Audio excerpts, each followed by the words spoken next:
ಏನೋ ಬೆಂಗಳೂರು ಹಿಂಗಾಗಿದೆ. ಹೆಸರಿಗಷ್ಟೇ ಮಹಾನಗರ, ಎಲ್ಲಿ ನೋಡಿದ್ರು ಟ್ರಾಫಿಕ್ ಪ್ರಾಬ್ಲಮ್, ರೋಡ್ ಪ್ರಾಬ್ಲಮ್, ಮಳೆ ಆದ್ರೆ ನೀರು ನಿಂತ್ಕೊಳ್ಳುತ್ತೆ. ಇಷ್ಟೆಲ್ಲ ಇರ್ಬೇಕಾದ್ರೆ ಅದು ಯಾವುದೋ ಸ್ಟ್ಯಾಚು ಕಟ್ಟಿದ್ದಾರೆ, ಬೇಕಿತ್ತಾ? ಗೊತ್ತಿಲ್ಲದೆ ಅವ್ರ ಬಗ್ಗೆ ಏನು ಮಾತಾಡ್ಬೇಡ. ಬೆಂಗಳೂರು ಇವತ್ತಿಗೆ ಇರೋದಕ್ಕೆ ನಾವು ಕಾರಣ, ಆದರೆ ಬೆಂಗಳೂರು ಇರೋದಕ್ಕೆ ಅವ್ರ ಕಾರಣ. ಹೌದಾ? ಯಾರವರು? ಅದು ದಿನಾಂಕ 27 ಜೂನ್ 1510 ಇಸ್ವಿ. ಸೃಷ್ಟಿಕರ್ತ ಚತುರ್ಮುಖ ಬ್ರಹ್ಮನ ತುಣುಕೊಂದು ಆಗಿನ ಯಲಹಂಕದ ನಾಡಪ್ರಭುಗಳಾದ ಕೆಂಪನಂಜೇಗೌಡ ಮತ್ತು ಲಿಂಗಾಂಬೆ ದಂಪತಿಯ ಮೊದಲ ಸಂತಾನವಾಗಿ ಧರೆಗಿಳಿದಿತ್ತು. ಹೆಸರು ಹಿರಿಯ ಕೆಂಪೇಗೌಡ.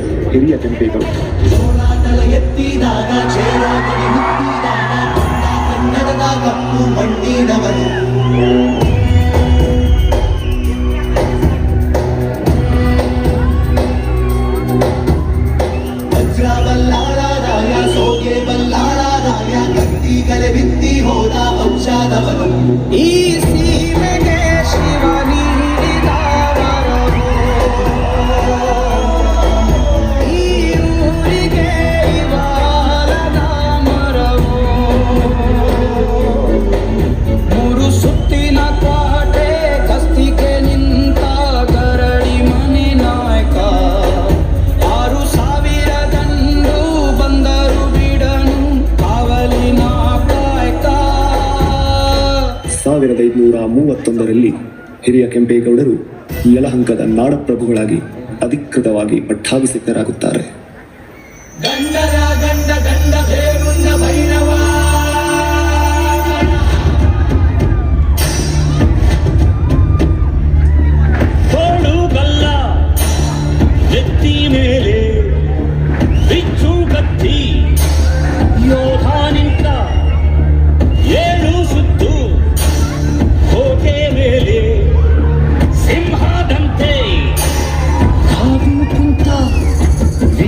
ಶೈವ ಪಂಥವೆಲ್ಲ ಒಂದು ಎಂದ, ದಾನ ಧರ್ಮ ಒಂದೇ ನನ್ನ ಜೀವವಿಂದ.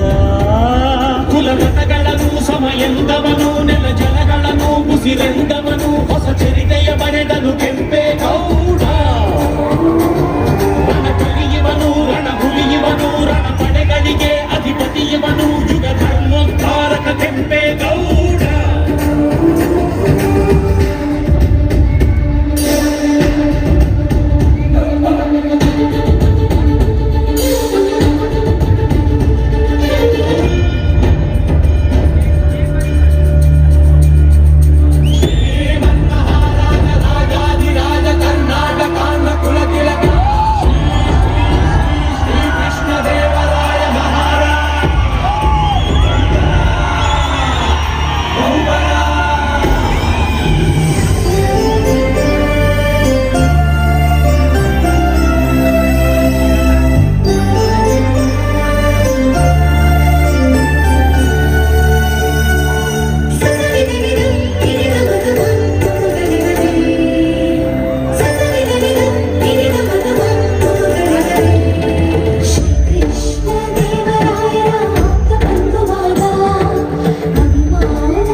ರಸಿಕರಿಗೂ ಕೃಷಿಕರಿಗೂ ಬೇರೆ ಬೇರೆ ಬೀದಿ ಮುತ್ತುಗಳು ರತ್ನಗಳು ಸೇರಿನಲ್ಲಿ ಅಡೆದುಕೊಡೋ ಸಂತೆಪೇಟ ಬೀದಿ.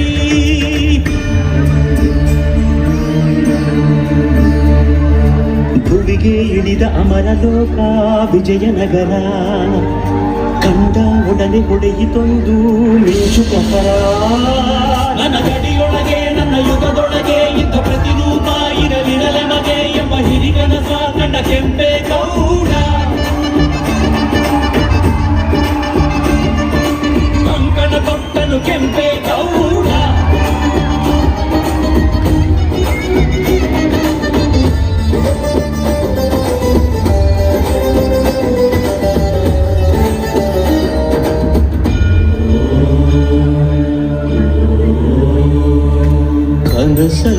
ಬಂದಳು ತಾಯಿ ದೇವಿ ಅಣ್ಣಮ್ಮ ತಾಯಿ ಜಗನ್ಮಾಯಿ ಗುರಿ ಸೇರು ಉತ್ತರದಾಯಿ ಎಂದು ಬೆನ್ನಿಂದೆ ನಿಂತ ಮಹಾಮಾಯಿ ಉದಾಯಿಗೊಮ್ಮೆ ಅಡ್ಡು ಬಿದ್ದ ಗೌಡನು ಕಾಲವ ನೋಡಿ ಅಡಿಗನ್ನು ನೆಟ್ಟನು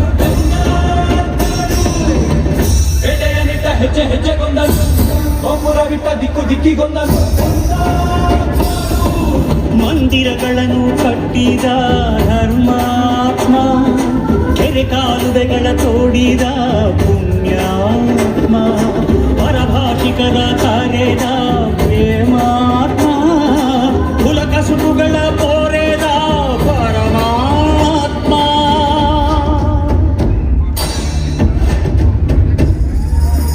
ಪೂರ ಕಟ್ಟಿ ಸೂರು ಕೊಟ್ಟ ಕಾಲ ಬೇಲ ತಾನೇ ನೆಟ್ಟ ನಾಡಪ್ರಭು ಎಂಬ ಪಟ್ಟ ಕೆಂಪೇಗೌಡ ಹೊತ್ತು ಬಿಟ್ಟ ವಿಜಯನಗರ ಸಾಮ್ರಾಜ್ಯದ ಪತನಾನಂತರ ಯಲಹಂಕ ನಾಡಿನ ಮೇಲೆ ಶತ್ರುಗಳು ದಂಡೆತ್ತಿ ಬರಬಹುದೆಂದು ಶಂಕಿಸಿ ಸುತ್ತಲ ಕೋಟೆ ಕೊತ್ತಲಗಳಲ್ಲಿ ತಮ್ಮ ಪಹರೆಯನ್ನು ಬಿಗಿಗೊಳಿಸಲು ಕುಣಿಗಲ್ನಿಂದ ಬರುವಾಗ ಮಾಗಡಿಗೆ ಸಮೀಪದ ಕೆಂಪಾಪುರದಲ್ಲಿ ನಡೆದ ಒಂದು ಭೀಕರ ಯುದ್ಧದಲ್ಲಿ ನಾಡಪ್ರಭುಗಳು ವೀರಮರಣವನ್ನು ಒಪ್ಪಿದರು. ಈ ಮಹಾಪುರುಷನ ಹಿರಿಮೆಯ ಸಂಕೇತವಾಗಿ ಹಾಗೂ ನಾಡ ಜನರ ಅಭಿಮಾನದ ಪ್ರತೀಕವಾಗಿ ದೇವನಹಳ್ಳಿಯ ಕೆಂಪೇಗೌಡ ಅಂತಾರಾಷ್ಟ್ರೀಯ ವಿಮಾನ ನಿಲ್ದಾಣದಲ್ಲಿ ಪ್ರಗತಿಯ ಪ್ರತಿಮೆ ಎಂಬ ಹೆಸರಿನೊಂದಿಗೆ ಬರೋಬ್ಬರಿ 108 ಅಡಿಯ ಅವರ ಕಂಚಿನ ಪ್ರತಿಮೆಯೊಂದನ್ನು ನಿರ್ಮಿಸಲಾಗಿದೆ.